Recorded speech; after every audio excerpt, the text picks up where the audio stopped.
আসসালামু আলাইকুম ভিউয়ার্স, আমাদের এখনকার খবরে আপনারা দেখবেন হিটলারি কায়দায় দেশ চালাচ্ছে বিজেপি, মোদীকে তুলোধনা করলেন মুখ্যমন্ত্রী মমতা। এ নিয়ে বিস্তারিত। এছাড়া থাকবে কাশ্মীর ইস্যুতে জাতিসংঘে এরদোগানের জ্বালাময়ী ভাষণ, ক্ষুব্ধ ভারত।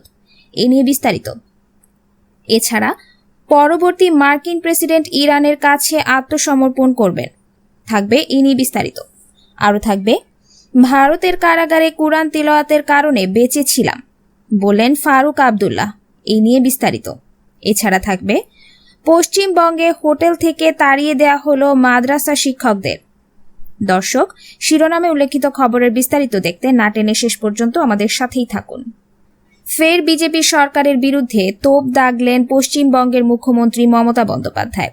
এবার কৃষি বিল থেকে সাংসদ বহিষ্কার, জিএসটির প্রাপ্য থেকে একাধিক বিষয় নিয়ে সোমবার মোদী সরকারকে তুলোধনা করলেন তিনি।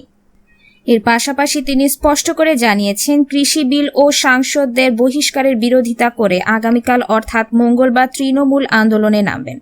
এমনকি নরেন্দ্র মোদী হিটলারি কায়দায় সরকার চালাচ্ছে বলে তিনি কেন্দ্রের সমালোচনা করেছেন। এদিন নবান্নে সাংবাদিক বৈঠক করে তিনি বেশ কিছু বিষয়ে মন্তব্য করেছেন।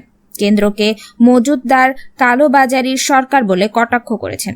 তিনি বলেছেন যে দেশে এবার খাদ্যের দুর্ভিক্ষ আসতে চলেছে। এর পাশাপাশি তিনি বলেছেন, চাষিদের জন্য কি করেছেন কেন্দ্র। তিনি এদিন কৃষি বিলের তীব্র নিন্দা করেন। এছাড়া জিএসটির বকেয়া না মেটানোর জন্য আরও একবার কেন্দ্রকে নিশানা করেন মুখ্যমন্ত্রী। বলেন, ভাত দিতে পারে না কিল মারার গোসাই। তবে শুধু এতটুকুতেই থেমে থাকেননি মুখ্যমন্ত্রী। তিনি কেন্দ্রের বিরুদ্ধে অভিযোগ করে বলেন, সাংসদীয় গণতন্ত্রকে হত্যা করা হয়েছে, হিটলারি কায়দায় দেশ চলছে।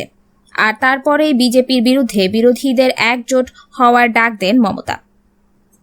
জাতিসংঘে কাশ্মীর ইস্যুটি তুলে ধরায় তুরস্কের প্রেসিডেন্ট রিসেপ তাইপ এরদোগানের ওপর ক্ষুব্ধ হয়েছে ভারত। তুরস্ককে অন্য দেশের সার্বভৌমত্বের প্রতি সম্মান জানানো শিখতে বলেছে দেশটি। মঙ্গলবার জাতিসংঘের ৭৫তম সাধারণ অধিবেশনে ভার্চুয়াল মাধ্যমে দেয়া ভাষণে এরদোগান বলেন, কাশ্মীর ইস্যু দক্ষিণ এশিয়ার শান্তির মূল চাবিকাঠি। এটি এখনও তাৎপর্যপূর্ণ একটি বিষয়। জম্মু কাশ্মীরের বিশেষ মর্যাদা বিলুপ্তির পর যেসব পদক্ষেপ নেওয়া হয়েছে তা এই সংকটকে আরও জটিল করবে। তুরস্ক প্রেসিডেন্টের এমন মন্তব্যে ক্ষুব্ধ প্রতিক্রিয়া ব্যক্ত করেছেন জাতিসংঘে নিযুক্ত ভারতের স্থায়ী প্রতিনিধি টি.এস. তিরুমূর্তি। টুইটারে দেয়া এক পোস্টে তিরুমূর্তি বলেন, ভারতের কেন্দ্রশাসিত অঞ্চল জম্মু ও কাশ্মীর নিয়ে তুরস্কের প্রেসিডেন্টের মন্তব্য আমাদের চোখে পড়েছে। এটা ভারতের অভ্যন্তরীণ বিষয়ে হস্তক্ষেপ ছাড়া আর কিছুই নয়। দিল্লি তা কখনোই বরদাস্ত করবে না। তিনি বলেন, তুরস্ককে অন্য দেশের সার্বভৌমত্বের প্রতি সম্মান জানানো শিখতে হবে। তাদের নীতিতে এর প্রতিফলন থাকা দরকার। মঙ্গলবার সাধারণ পরিষদের অধিবেশনে এরদোগান আরও বলেন, দক্ষিণ এশিয়ার শান্তি ও স্থিতাবস্থা বজায় রাখতে হলে কাশ্মীর সংকটের সমাধান করতে হবে। এটি এখনও একটি জ্বলন্ত সমস্যা। জাতিসংঘের প্রস্তাব ও কাশ্মীরের মানুষের প্রত্যাশা মেনে এই সংকটের সমাধান করতে বলেন তুরস্কের প্রেসিডেন্ট। গত এক বছর ধরে পাকিস্তানের বন্ধু দেশ তুরস্ক আন্তর্জাতিক মঞ্চে কাশ্মীর প্রসঙ্গ তুলেছে। বিষয়টিকে ভালো চোখে দেখছে না ভারত। সপ্তাহখানেক আগেই তুরস্ক পাকিস্তান ও ওআইসির নিন্দা করেছিল ভারত, কারণ তারা মানবাধিকার কাউন্সিলে কাশ্মীর প্রসঙ্গ তুলেছিল। দিল্লির দাবি, আঙ্কারা যেন ভারতের অভ্যন্তরীণ বিষয়ে মন্তব্য না করে। ইরানের প্রেসিডেন্ট হাসান রুহানি বলেছেন, আমেরিকার পরবর্তী প্রেসিডেন্ট ইরানের দাবির কাছে নতি স্বীকার করতে বাধ্য হবে। তিনি মঙ্গলবার রাতে জাতিসংঘ সাধারণ পরিষদের বার্ষিক অধিবেশনে ভিডিও লিঙ্কের মাধ্যমে দেয়া ভাষণে এ মন্তব্য করেন। হাসান রুহানি বলেন, মার্কিন নির্বাচন ও অভ্যন্তরীণ রাজনীতিতে ব্যবহার করার মতো কোনো বিষয় আমরা নই।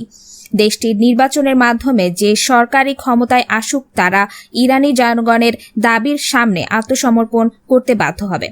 বর্তমান মার্কিন প্রেসিডেন্ট ডোনাল্ড ট্রাম্প ২০১৮ সালের মে মাসে ইরানের পরমাণু সমঝোতা থেকে আমেরিকাকে একতরফাভাবে বের করে নেন। তিনি তার ভাষায় নতুন একটি চুক্তি করার জন্য ইরানের প্রতি আহ্বান জানালেও তেহরান তা প্রত্যাখ্যান করেছে।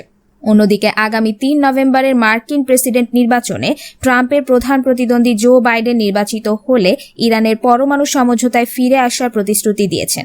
২০১৫ সালে যখন তৎকালীন মার্কিন প্রেসিডেন্ট বারাক ওবামার শাসনামলে এই সমঝোতা স্বাক্ষরিত হয়, তখন জো বাইডেন আমেরিকার ভাইস প্রেসিডেন্ট ছিলেন।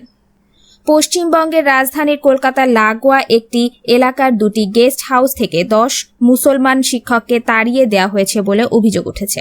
অগ্রিম অর্থ দিয়ে রুম বুকিং করার পরও পাড়ার লোকেরা মুসলমানদের থাকতে দিতে চায় না।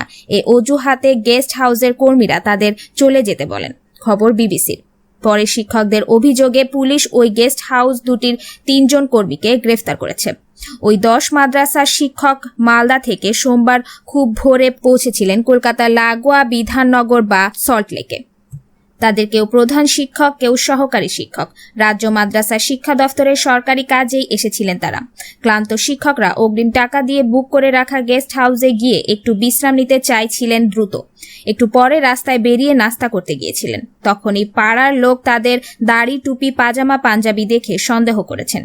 সেটি অনেক পরে বুঝতে পারেন ওই দলে থাকা প্রধান শিক্ষক মোহাম্মদ মাহবুবুর রহমান। তিনি বলেন, সবাই রাত জেগে এসেছি, তাই গোসল করে একটু নাস্তা করতে বেরিয়েছিলাম। ফিরে এসে হোটেল রুমে কাজ করছিলাম। এমন সময় গেস্ট হাউসের এক বেয়ারা এসে বলল, আপনাদের আরো ভালো ঘরের ব্যবস্থা হয়েছে, আমার সঙ্গে চলুন। আমরা সেই কথা শুনে তার সঙ্গে যাই। গেস্ট হাউসে আমাদের বসিয়েই রাখে কয়েক ঘন্টা।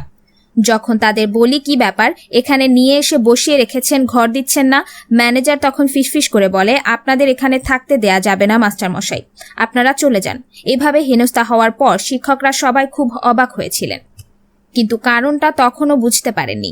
যে শিক্ষক সংগঠনের নেতার মাধ্যমে হোটেল বুকিং করেছিলেন তাকে খবর দেন তারা। তিনি বলেন, তখনও আমরা কারণটাই বুঝতে পারিনি কেন এমন ব্যবহার করলো হোটেল কর্তৃপক্ষ। আমাদের সংগঠনের নেতা মইদুল ইসলামকে ফোন করি। তিনি ম্যানেজারের সঙ্গে কথা বলে আমাদের জানান, থাকতে হবে না আপনাদের ওখানে, বেরিয়ে আসুন। পরে মইদুল ইসলাম আমাদের আসল কারণটা বলেন। তিনি জানান, ম্যানেজার তাকে বলেছে পাড়ার লোকজন আপত্তি করেছে এদের কয়েকজনের দাড়ি আর টুপি দেখে। আমরা খুবই অপমানিত ওই ঘটনায়। এই শিক্ষকরা সবাই একটি অরাজনৈতিক শিক্ষক সংগঠনের সঙ্গে যুক্ত। পশ্চিমবঙ্গ শিক্ষক ঐক্য মুক্তি মঞ্চ নামে ওই সংগঠনটির সাধারণ সম্পাদক মইদুল ইসলামের মাধ্যমে ওই শিক্ষকরা হোটেল বুকিং করেছিলেন। মইদুল ইসলাম বলেন, আমরা স্কুলে ছাত্রছাত্রীদের পড়াই, মোরা একই বৃন্তের দুটি কুসুম, হিন্দু ও মুসলমান। মাদ্রাসা হলেও অধিকাংশ ছাত্রছাত্রী হিন্দু, স্টাফরাও অনেকে হিন্দু। সেরকম জায়গায় দাড়ি, টুপি আর পাজামা পাঞ্জাবি দেখে বয়স্ক শিক্ষকদের গেস্ট হাউস থেকে তাড়িয়ে দেওয়া হলো। এটি কি আমাদের বাংলার সংস্কৃতি? এ ঘটনায় সত্যি উদ্বেগজনক। কলকাতায় সাধারণ গেস্ট হাউসে ধর্মীয় পরিচিতির কারণে থাকতে দেয়া হচ্ছে না, এমন ঘটনা সচরাচর শোনা যায় না। যদিও বেশ কয়েকজন বলেছেন, বাংলাদেশ থেকে কলকাতার হোটেলে থাকতে গিয়ে তারা বাধা পেয়েছেন শুধু মুসলমান হওয়ার কারণে। কিন্তু বিধাননগর বা সল্ট লেকে মূলত শিক্ষিত মানুষ বসবাস করে। সেরকম একটি এলাকার মানুষ দাড়ি টুপি পরা মুসলমানরা এলাকায় ঘোরাঘুরি করছে দেখে আপত্তিও তুললেন। তাদের থাকতে না দিতে গেস্ট হাউসের মালিককে চাপ দিলেন। অবসরপ্রাপ্ত অধ্যাপিকা ও লেখিকা মিরাতুন নাহার অবশ্য মনে করেন, সম্পন্ন মানুষের মধ্যেই সাম্প্রদায়িক মনোভাব বেশি দেখা যায়। মইদুল ইসলাম এ ব্যাপারে একটি অভিযোগপত্র পাঠিয়েছিলেন মুখ্যমন্ত্রী মমতা ব্যানার্জির দফতরে। এই চিঠি পেয়েই দুটি গেস্ট হাউসের মোট 5 কর্মীকে আটক করে রাতভর জিজ্ঞাসাবাদ করেছে পুলিশ। তার মধ্যে 3 জনকে মঙ্গলবার গ্রেফতার করে আদালতে নিয়ে যাওয়া হয়েছিল। দুদিনেই পুলিশ হেফাজতের আদেশ দিয়েছেন কোর্ট। ভারতের কারাগারে কুরআন তিলাওয়াতের কারণে বেঁচে ছিলাম, বললেন ফারুক আবদুল্লাহ। 2019 সালের আগস্টে ভারতের সংবিধান থেকে কাশ্মীরের বিশেষ মর্যাদা বাতিল উগ্র হিন্দুত্ববাদী বিজেপি সরকার। বাতিলের পরপরই উপত্যকাটি শুরু করে ভয়াবহ দমনপীড়ন। সে সময় রাজনৈতিক নেতাদের থেকে শুরু করে স্বাধীনতাকামীদের আটক করে রাখে ভারতের নির্মম কারাগারে। শুরু করে উপত্যকায় এক নতুন যজ্ঞ। সে বছরের 5 আগস্ট থেকে কয়েক মাস ধরে ভারতের নির্মম কারাগারে বন্দী করে রাখা হয়েছে কাশ্মীরের সাবেক মুখ্যমন্ত্রী ও ন্যাশনাল কনফারেন্সের সভাপতি ফারুক আবদুল্লাহকেও। সংবাদ মাধ্যম দি হিন্দুকে এক সাক্ষাৎকারে তিনি বন্দী জীবনের স্মৃতিচারণ করে বলেন, আমার সাথে অপরাধীর মতো আচরণ করা হয়েছে, আমাকে চোর বলা হয়েছে, কঠোর আইন প্রয়োগ করা হয়েছে, যেন আমি সন্ত্রাসী। আমি একজন এমপি, অথচ ফোনও দেওয়া হয়নি। মনে হয়েছে সন্ত্রাসী হলে বোধহয় বেশি সুবিধা পেতাম। তিনি বলেন, বন্দি সময়ে দরজায় তার মেয়েকে পড়ে যেতে দেখাটা ছিল তার জীবনের দ্বিতীয় সবচেয়ে কঠিন মুহূর্ত। ডক্টর ফারুক আবদুল্লাহ বলেন, চিকিৎসার জন্য আমাদেরকে কয়েকদিন ডাক্তারের কাছে যেতে হয়েছিল। তা ছিল সবচেয়ে মর্মান্তিক ঘটনা। আমাকে সবকিছু বহন করতে হতো। কারাগারে কুরআনের কারণেই আমি বেঁচে আছি। আমি প্রতিদিন কুরআন তিলাওয়াত করি।